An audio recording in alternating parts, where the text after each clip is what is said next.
이스라엘 백성들을 애굽에서 노예 생활로 꽁꽁 묶었던 바로에게 하나님께서 모세와 아론을 보내셔서 내 백성을 풀어줘라, 내 백성을 해방시켜라, 그들이 나를 섬길 거라 하는 말씀을 계속해 주고 있었습니다. 하나님께서 바로에게 재앙을 내리심에도 불구하고 바로의 마음은 여전히 완악하고 완고해져서 하나님의 말씀에 순종하지 못한 모습을 계속 보여주고 있습니다. 오늘은 우리가 두 번째 재앙에 대한 말씀을 함께 나누게 될 텐데, 우리가 지난번에 말씀을 나눴던 것처럼 첫 번째 재앙의 말씀이 나일강의 강물이 피로 변한 것이었어요. 나일강의 강물을 피로 변하게 했다고 하는 것은 이집트 사람들, 애굽 사람들에게 나일강이 얼마나 소중한 것인지를 먼저 우리가 이해를 해야 되고, 그리고 이집트 사람들은 그 나일강을 마치 신성시 여기는, 굉장히 중요하게 여기는 그런 마음 때문에 그 나일강을 섬기는, 돌보는 신이 있었다, 그렇게 그들은 생각했어요. 그래서 하피, 이시스, 크놈 이런 신들이 나일강을 지켜준다, 이런 생각을 했는데 그것은 결코 그 신들이 나일강을 지키는 게 아니다.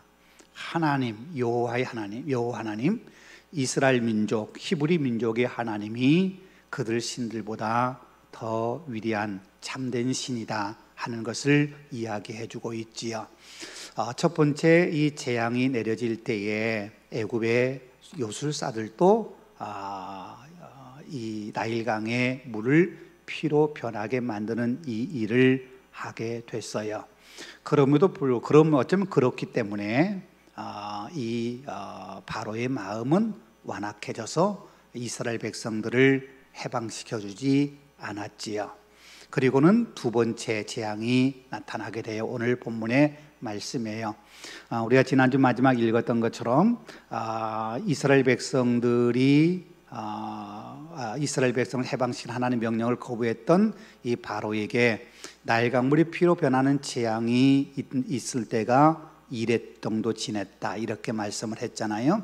그리고 이래 지난 후에 이제 두 번째 재앙, 오늘 본문의 말씀이 소개되고 있는 거예요. 이래 동안 그 나일 강물이 피로 변한 상태로 있었다고 하는 것은 그 기간 동안에 하나님께서 바로에게 회개할 수 있는 기회를 주셨다, 이렇게 우리가 이해를 하면 됩니다. 요술사들이 요술을 부려서 그들도 나일강의 강물을 피로 변하게 만들었지만, 그래서 그걸로 인해서 바로의 마음이 완악해졌지만 7일 동안 계속해서 애굽 사람들이 고난을 당하고 자기들이 힘써 노동하여 물을 길러내야 되고 하는 그런 과정을 보면서 바로가 마음을 돌이킬 수 있는 기회를 하나님이 주셨는데, 그럼에도 불구하고 바로는 마음이 변하지 않았어요. 그리고 두 번째 재앙을 내리기 전에 하나님께서 다시 한번 모세와 아론을 보내서 내 백성을 보내라고, 그들이 나를 섬기리라고 그렇게 요구를 하셔요. 오늘 본문 1절의 말씀에 그 얘기 나오고 있어요. 내 백성을 보내라, 그들이 나를 섬길 것이니라. 분명히 바로에게 그렇게 말씀을 전하라고 하는 모세에게 하나님의 음성이 들려져요. 그리고는 하나님께서 바로가 그 말을 듣지 않으면 개구리를 통해서 재앙을 내리겠다, 그렇게 말씀을 하시지요. 2절 말씀에 그러잖아요. 내가 개구리로 너의 온 땅을 치리라, 너의 온 땅을 치리라. 네.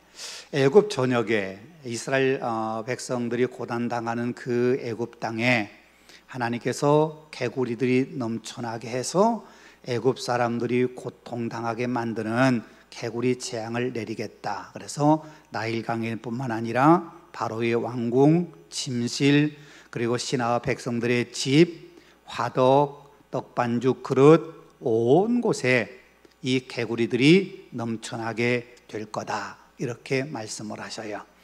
여러분, 여기 바로의 왕궁과 침실, 그 다음에 백성들의 집, 그 다음에 화덕과 떡반죽 그릇, 이렇게 특정한 이렇게 곳곳을 지정하여 말씀하신 이유가 있어요.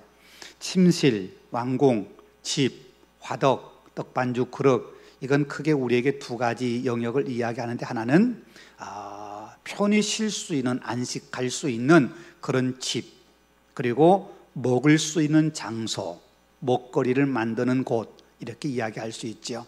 우리 인간이 생존하는데 가장 중요한 게 두 가지가 있다면 그것은 안식, 쉼과 그 다음에 먹는 것이에요. 식사라고 이야기할 수 있지요. 그 두 곳에 하나님께서 개구리를 보내서 더 이상 그들로 하여금 쉴 수도 없고 마음대로 먹을 수도 없도록 개구리를 통해서 그들의 삶을 고통스럽게 만들겠다고 하는 하나님의 말씀이 이야기되고 있어요. 그리고 더 나아가서 이렇게 말씀해, 4절 말씀 보면 너와 내 백성과 내 모든 신하에게 기어오르리라. 사람의 몸까지, 사람이 어디든 누우면 누운 곳에, 앉으면 앉은 곳에, 쓰면 쓴 곳에 온통 개구리들이 있어서 개구리를 절대 피할 수 없을 거다, 이렇게 이야기를 하셔요. 그리고는 아론의 지팡이를 잡고 그 지팡이를 잡은 팔을 강과 운하들과 못 위에 펴서 개구리들이 애굽의 온 땅에 올라오게 하라, 그런 말씀을 전달하셔요. 그리고는 바로 개구리 재앙이 일어나고 있는 모습을 이야기해 주고 있는데, 첫 번째 재앙에서 보여주고 있는 두 가지가 생략되어 있어요. 그건 뭐냐면, 모세가 바로에게 가서 내 백성을 보내라는 하나님 다시 명령하셨습니다. 말씀하셨습니다.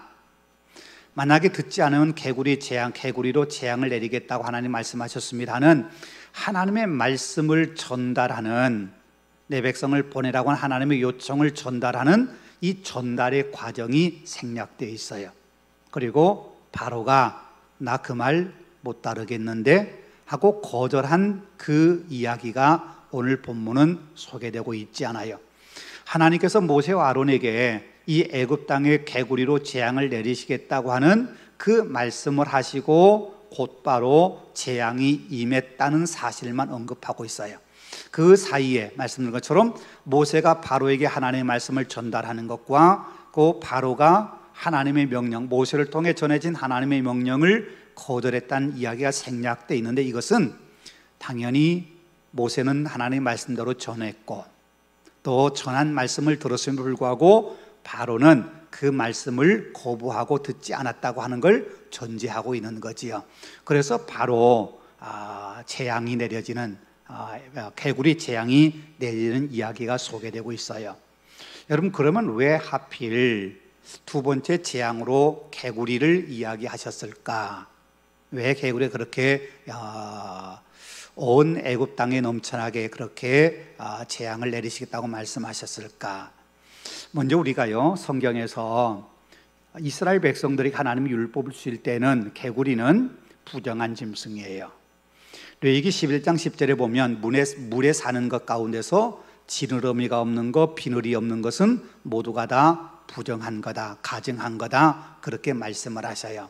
그러니까 개구리가 물에 사는데 지느러미도 없고 또 비늘도 없기 때문에 개구리는 부정한 존재예요. 네. 그런데 또 하나 중요한 것은 애굽 사람들은 개구리 요리를 하지 않아요. 개구리를 식용으로 먹지 않는다는 거예요.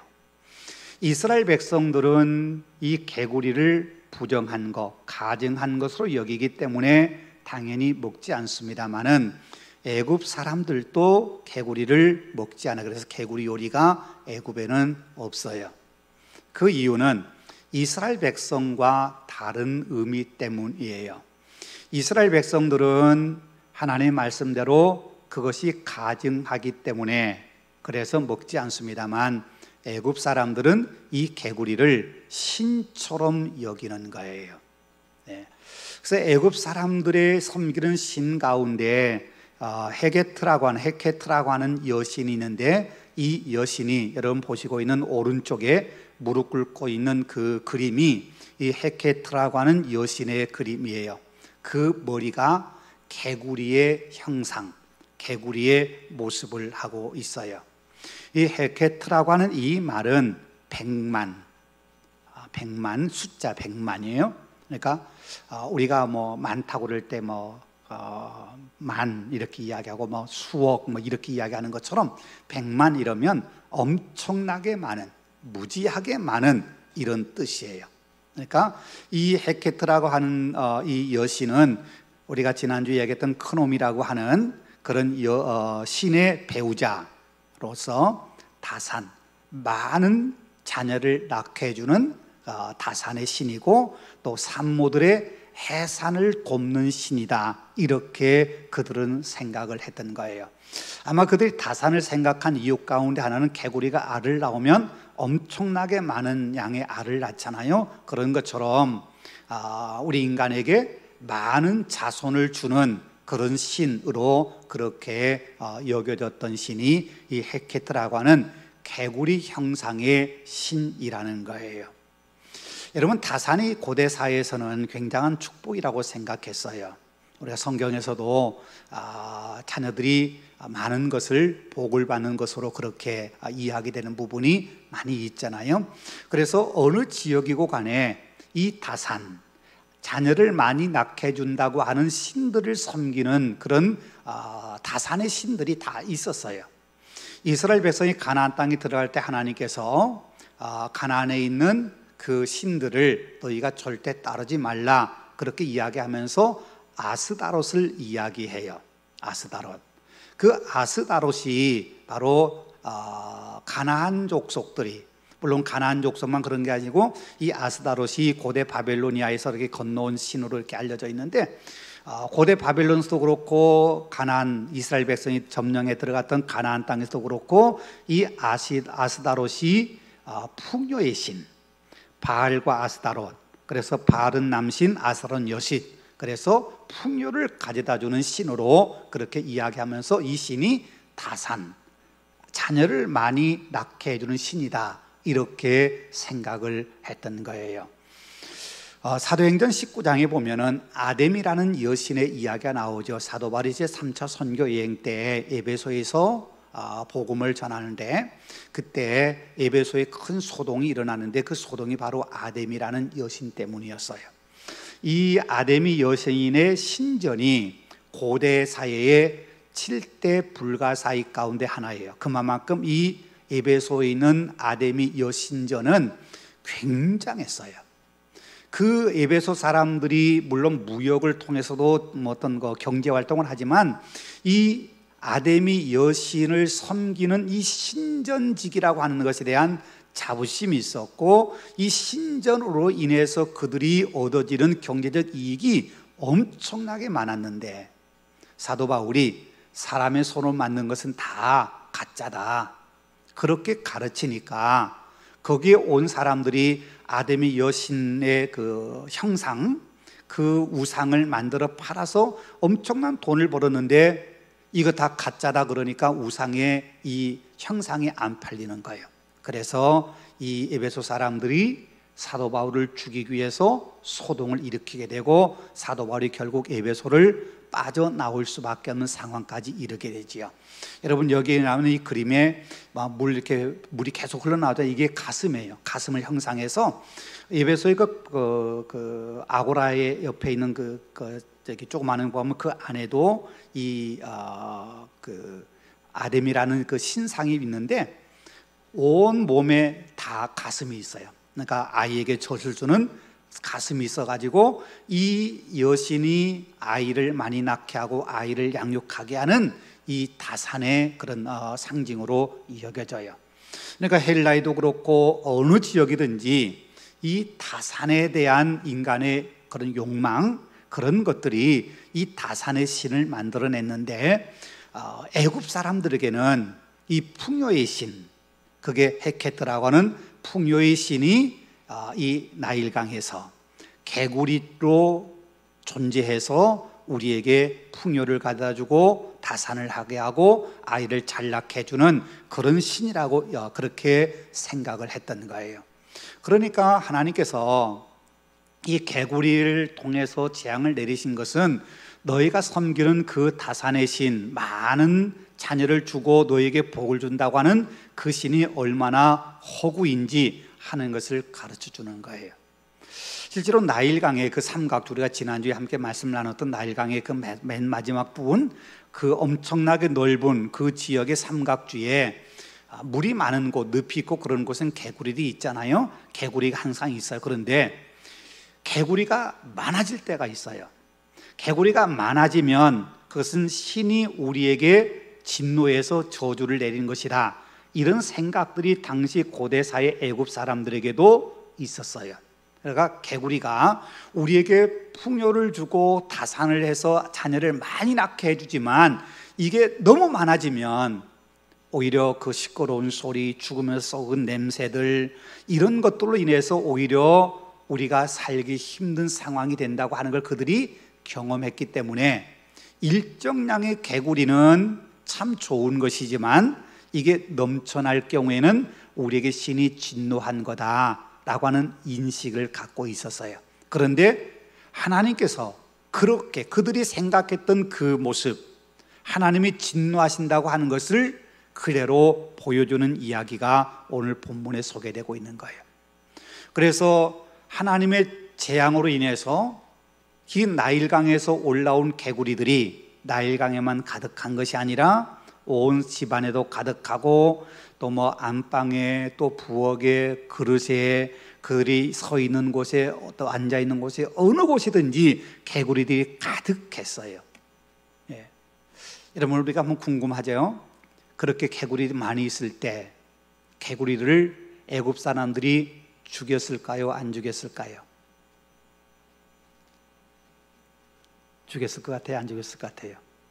못 죽이지요. 왜요? 신으로 생각했으니까.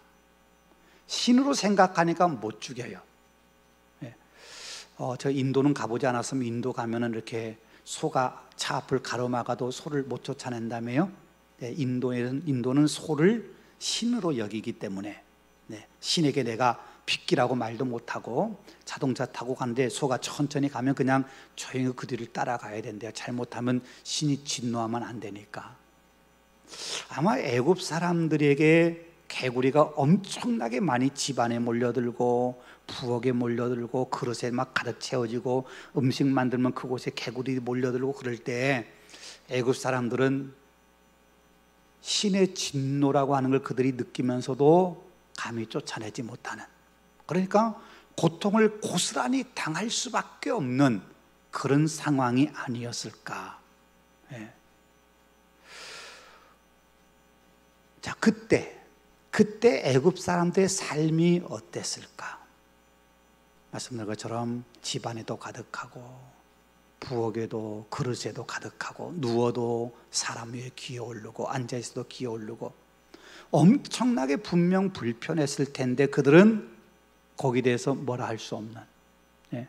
그게 하나님의 진노 때문이긴 하지만 그들은 그 개구리를 신으로 섬기기 때문에 그 개구리를 쫓아내지도, 또 개구리가 안겨주는 그 불편한 상황도 그들은 그냥 묵묵히 참아낼 수밖에 없는, 예.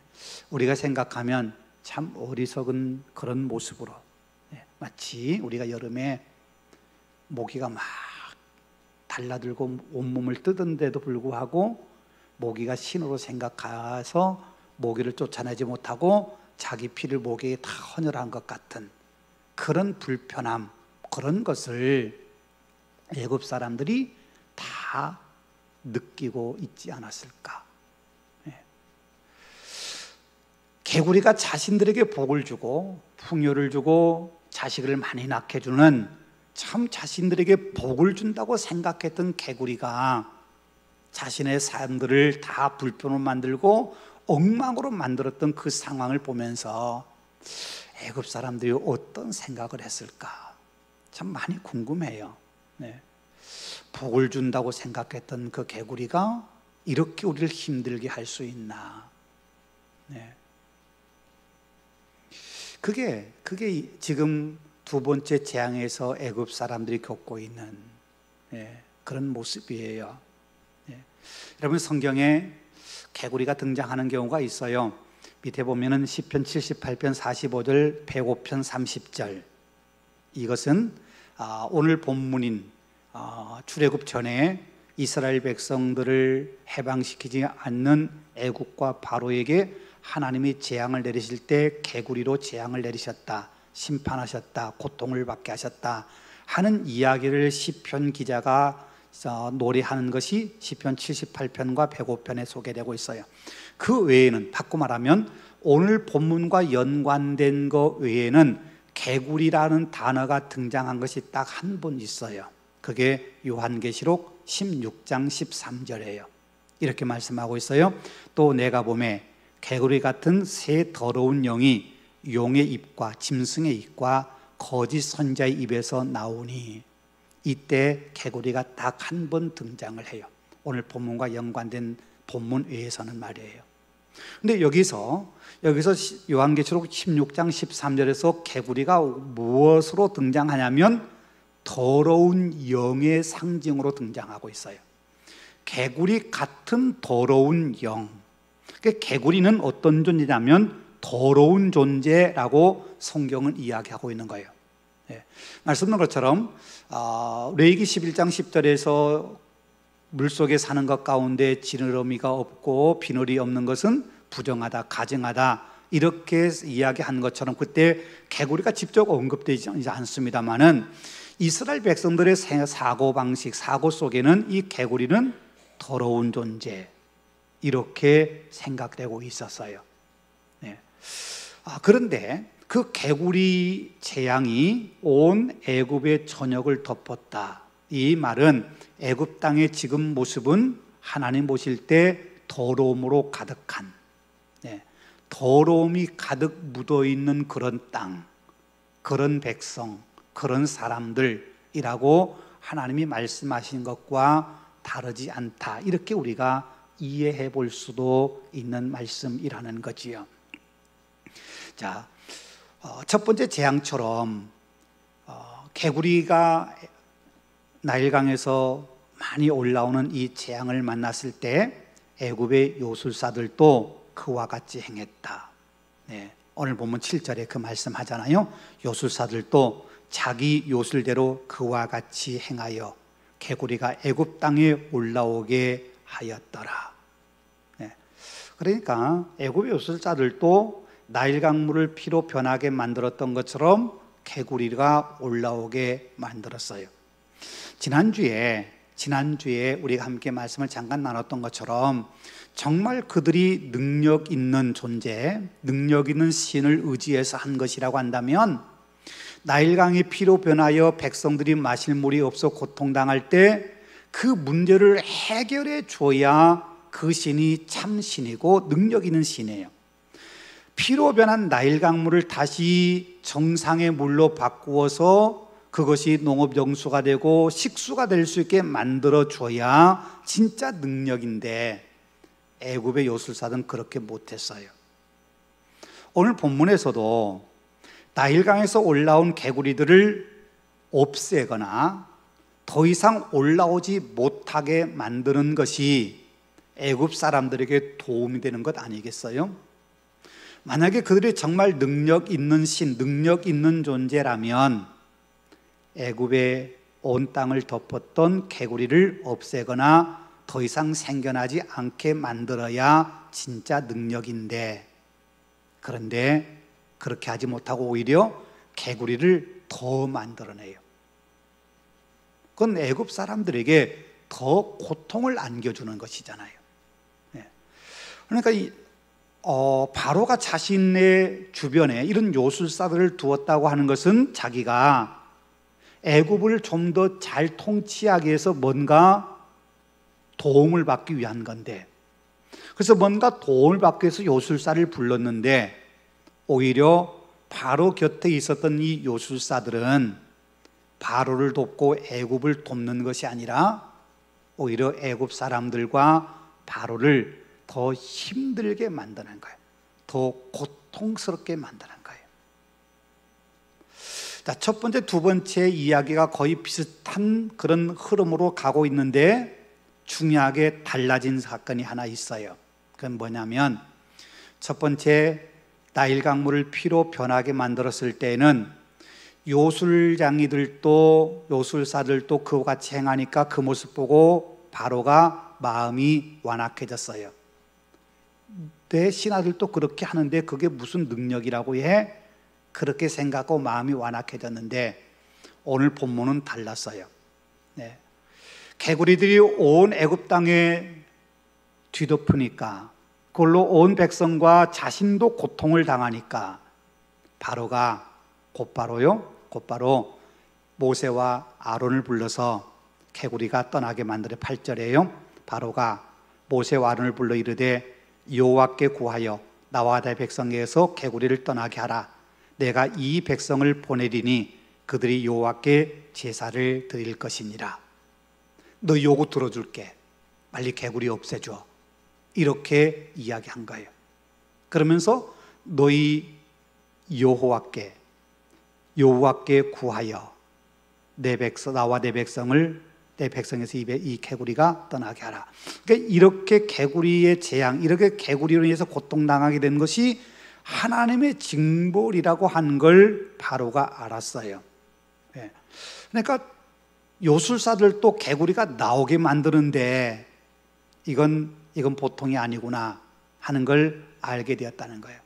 그러니까 첫 번째 나일강의 물이 피로 변할 때 당하는 고통보다도 개구리로 인해서 당한 고통이 훨씬 더 심했기 때문에 바로는 곧바로 내가 보내줄게, 너희 말 들어줄게 라고 협상 카드를 꺼내는 거예요.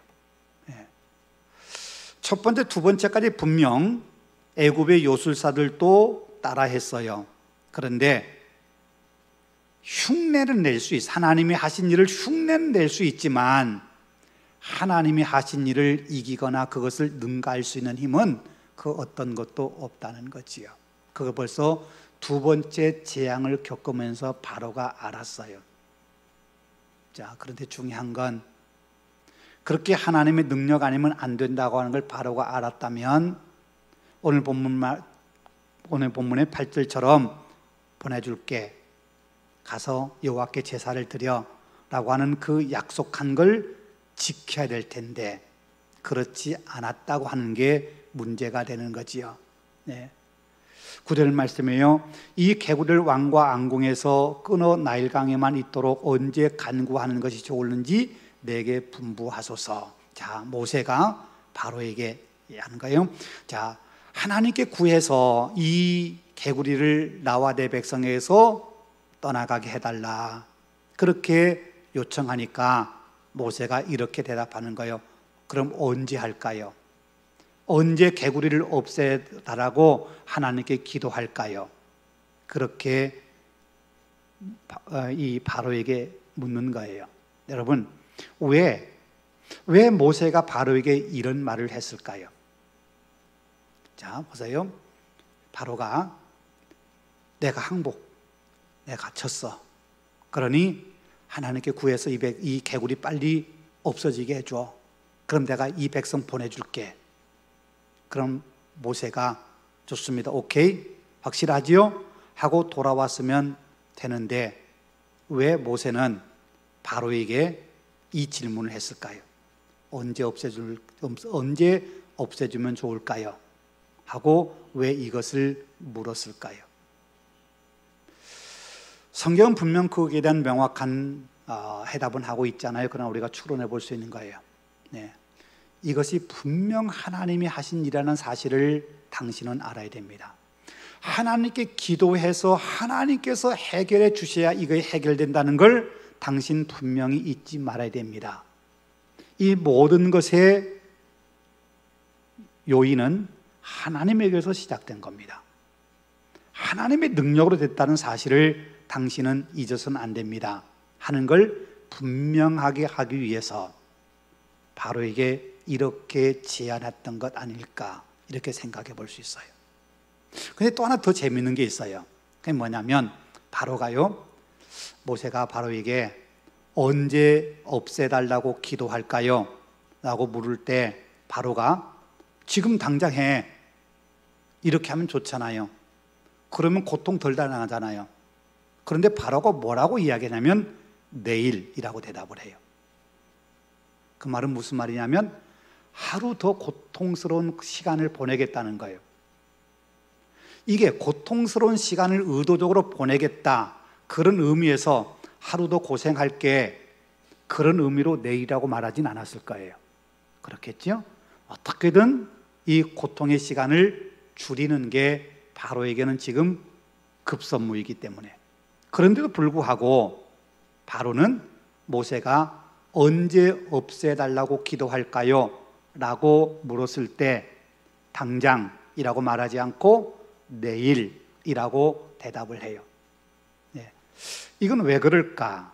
여기에 대해서 학자들이 여러 가지로 추론하는데 크게 결론이 두 가지예요. 하나는 이렇게 개구리가 많아지는 것이 아까 말씀한 것처럼 가끔 나일강에 개구리가 많아질 때가 있었어요. 그래서 그때는 신이 분노해서 우리에게 진노를 내리신 때다라고 하는 걸 경험한 때가 있었어요. 물론 지금처럼 많은 때는 아니었겠지만 개구리들이 이렇게 많아져서 힘들었던 적은 분명 있었어요. 그러니까 이것도 그런 자연현상이 조금 심한 것 아닐까? 그러면 하루쯤 시간이 지나면 개구리들이 어느 순간 사라지지 않을까라고 하는 어떤 바로의 얄팍한 계산이지요. 하나님이 하신 게 아니라 자연현상일 수 있겠다라고 하는 막연한 기대, 이것이 지금 당장 없애줘 라고 하는 것보다도 하루쯤 더 있다 보면 이게 하나님의 능력이 아니라 자연현상 때문이기 때문에 내가 이들 말을 들어주지 않아도 될 거야 라고 하는 얄팍한 속셈이 있는 것 아니었을까? 또 하나는 모세가 속임수를 쓰는 것 아닐까? 그래서 개구리를 없애달라고 하는 것이 시간이 많이 흐르면은 사람들로 하여금, 예를 들어서 히브리 노예들로 하여금 개구리를 치우고 어떤 방법을 통해서 개구리가 마치 하나님의 능력으로 없어지는 것이 아니라 사람의 수고를 통해서 없어질 수 있는, 그래서 이틀이나 3일이라고 이야기하지 않고 내일이라고 이야기하는 것은 인간의 힘으로 손쓸 수 있는 시간적 여유를 주지 않기 위해서. 그러니까 어떻게 보면 이 두 가지의 해석을 함께 엮어본다면 하나님이 하신 일이 아니고 자연현상일 수 있지 않겠나는 기대감과 함께 이게 인간의 속임수이지 않겠나, 그걸 막을 수 있는 그런 것을 내가 속지 않을 수 있는 그런 방법, 이 시간이, 내일이라고 하는 이 시간이 가장 적당한 것, 그래서 내일이라고 얘기하지 않았을까? 만약 그렇다면, 이렇게 신학자들이 추론하는 이런 추론이 맞다고 한다면 바로가 참 여러 가지로 머리를 써서 어떻게든 하나님의 능력과 하나님의 역사를 부인하고 모세의 요구, 하나님의 요구를 거절할 수 있는 여러 가지 궁리를 했던 그런 모습이 이 단어 내일이라고 하는 단어에서 엿볼 수 있는 거라는 거예요. 또 하나 우리가 생각해 볼 것은요, 언제 이 개구리가 없어지게 할까요? 없어지게 기도할까요? 라고 하는 말은 모세가 한 말이에요.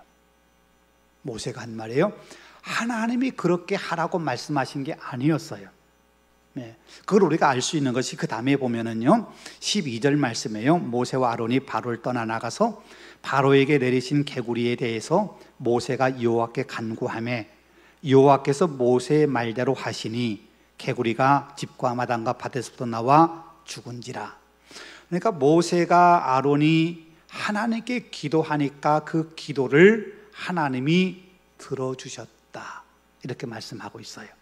그러니까 하나님께서 모세에게 바로에게 이렇게 물어, 그래서 바로가 대답하면 그대로 한다고 해 라고 하나님께서 모세와 미리 짜고 하시는 것이 아니라, 미리 그렇게 언지를 주신 것이 아니라, 모세가 바로를 대면하고 나서 바로가 항복, 그러니까 그럼 언제 개구리를 없애달라고 기도할까요? 라고 하는 건 모세가 제안한 걸 거예요. 모세가 제안한 걸 거예요. 어쩌면 이건 모세가 바로의 마음을 보기에서 이렇게 제한한 것이 아니었을까. 네. 지금까지 몇 번에 걸쳐서 바로의 마음, 그리고 하나님이 계속해서 바로가 강팍하게 됐다고 하는 그런 이야기를 들으면서 모세가 어쩌면 바로에 대해서 궁금했을 거예요. 이 사람이 도대체 어떤 마음을 품고 있을까? 도대체 마음이 뭘까? 얼마나 마음이 완악할까? 여기에 대해서 아마 모세가 궁금해서 언제 없애달라고 기도할까요? 라고 하는 질문을 던졌던 게 아닐까, 이렇게 우리가 추론해 볼 수 있는 거예요. 자, 개구리 재앙의 결말은 이래요. 결국은 개구리가 하나님께 모세가 기도한 대로 다 개구리가 죽었어요. 그런데 죽은 것으로 끝나지 않지요. 그 다음에 14절에요. 사람들이 모아 무더기로 쌓으니 땅에서 악취가 나더라. 땅에서 악취가 나더라. 예. 악취가 났다. 개구리가 살아있을 때도 그렇거니와 개구리가 죽었을 때에도 악취가 나서 애굽 사람들을 굉장히 괴롭혔다. 힘들게 만들었다. 그러니까 개구리가 사라졌다고 재앙이 끝난 게 아니라 악취로 인해서 당하는 재앙이 계속되었다는 거예요. 그런데 더 중요한 게 그 다음 말씀이에요. 15절. 우리 한번 15절 한번 같이 읽어보겠습니다. 15절 말씀입니다. 그러나 바로가 숨을 쉴 수 있게 됨을 보았을 때에 그의 마음을 완강하게 하여 그들의 말을 듣지 아니하였으니 여호와께서 말씀하신 것과 같더라. 자, 보세요. 바로가 숨을 쉴 수 있게 됨을 보았을 때에 그의 마음이 완강해졌다. 그러니까 개구리가 막 넘쳐나서 고통당하고 힘들 때, 그래, 내가 이 백성 놓아줄게, 빨리 개구리 좀 없애줘 라고 모세에게 항복을 선언한 것 같았는데, 숨을 쉴 수 있게 될 때, 좀 이제 한숨 놓이게 될 때 마음이 다시 완강해졌다, 완악해졌다, 이렇게 말씀하세요. 하나님께서 바로에게 마음이 완강하게 될 거라고 이미 말씀을 하셨지만, 여러분 보세요. 그런데 중요한 건 숨 쉴 만할 때 마음이 변한다. 그게 바로만 그런 건가요? 우리도 그러지요. 다급할 때 하나님께 막 기도하고, 다급할 때 하나님의 은혜를 구하면서 내가 하나님, 내 충성 다하겠습니다, 내가 헌신하겠습니다, 하나님 뜻대로 살겠습니다, 막 그러다가 마음 좀 놓이면 내가 언제 그렇게 약속했냐는 듯이, 네, 우리 마음도 변하잖아요. 네. 옛날에 제가 그 얘기 한번 드렸지요. 어떤 사람이 너무너무 지금 힘들고 절박한 문제 앞에서 하나님께 기도했어요. 하나님 이 문제를 해결해 주시면 내가 가진 모든 재산을 하나님께 드리겠습니다, 기도했어요. 그리고는 얼마 후에 문제가 해결됐어요. 그럼 자기의 약속한 대로 자기 재산을 하나님께 드려야 되잖아요. 자기 재산 다 드리니까 아까워요. 그러니까 뭐라고 얘기하냐면, 하나님, 제가 이 돈을 하늘로 던질 테니까 하나님이 가져가시려면 가져가시고 땅에 떨어진 건 제가 받겠습니다. 우리 인간의 마음이에요. 다급할 때는 뭐든지 할 것 같아요. 그런데 좀 숨쉴만 하면 그때 마음이 바뀌는 거예요. 우리 인간도, 우리 믿음도, 믿음의 삶을 산다고는 우리도 똑같아요. 네. 그래서 성경은 우리에게 신실한 삶, 신실하다고 하는 건 변하지 않는 마음이에요. 마음 먹었던 거 그대로 간직하고 사는 게, 그게 신실한다. 그게 믿음. 신실이라고 하는 말이 곧 믿음이라는 말이에요. 네, 같은 말이에요. 그러니까 우리는 어려울 때나 평안할 때나 늘 같은 믿음의 마음이어야 돼요. 어려울 때는 막 열심히 하다가 편안할 때는 주님 잃어버리고 내 마음대로 살고, 이게 아니라 평안하든 힘들 때든 고난의 때이든 또 형통의 때이든 언제든지 동일한 마음을 갖고 살아가는 삶이 되어야 된다는 거지요. 마지막 결론이에요. 애굽 백성들에게 이 개구리는 다산, 풍요의 신으로 생각되었어요. 그런데 두 번째 재앙에서는 그 개구리가 그들에게 풍요를 주고 많은 자녀를 낳게 해서 복을 준다고 생각하는 개구리가 오히려 재앙이 되었어요. 예. 개구리가 살았을 때도 그들에게 재앙이 되었고, 개구리가 죽었을 때도 악취가 나서 그들에게 재앙이 되었어요. 예. 헛된 것은 우리에게 복을 줄 것 같아 보이지만 결국 우리에게 고통을 안겨준다는 사실을 우리가 잊지 말아야 된다는 거예요. 예. 때로는 우리가 그것을 축복으로 여길 때도 있어요. 그런데 우리에게 귀한 것들, 축복으로 여겨진 것들도 하나님의 뜻과 어긋날 때에는 언제든지 그것이 재앙으로 변할 수 있다는 것, 우리가 기억해야 돼요. 예. 내가 소중히 여기는 것이 하나님보다 앞서게 되면 어느 순간 그것이 나에게 고통을 안겨주는 하나님의 진노의 도구가 될 수 있다는 걸 알아야 돼요. 그게 때로는 돈일 수도 있고요, 때로는 건강일 수도 있고요, 때로는 자식일 수도 있고요, 심지어는 하나님이 내게 주신 재능조차도 때로 나에게 진노의 도구가 될 수 있다는 걸 알아야 돼요. 네. 그래서 우리는 앞에 말씀한 것처럼 하나님을 믿는 신실한 믿음의 마음을 늘 한결같이 유지해야 돼요. 네. 한 번 내가 믿음의 삶을 신실하게 살았다고 그 다음에는 신경 안 써도 되느냐? 아니에요. 우리의 마음은 언제든지 어느 순간 지옥이 될 수도 있고 어느 순간 천국의 기쁨을 누리는 순간이 될 수 있다는 거 우리가 기억하면서 언제나 동일한 마음으로 하나님 앞에 신실한 믿음으로 우리의 삶을 살아가야 돼요. 그 어떤 것도 하나님의 자리에 그것을 올려놓아서는 안 된다는 사실을 기억하면서 하나님이 주신 복도 하나님이 주신다는 사실, 모든 것의 주권자는 하나님이라는 사실을 우리 결코 잊지 않고 우리의 삶을 살아가야 되는 거지요. 우리 그렇게 살아가십시다. 우리 모든 거 다 하나님의 손에 있는 겁니다.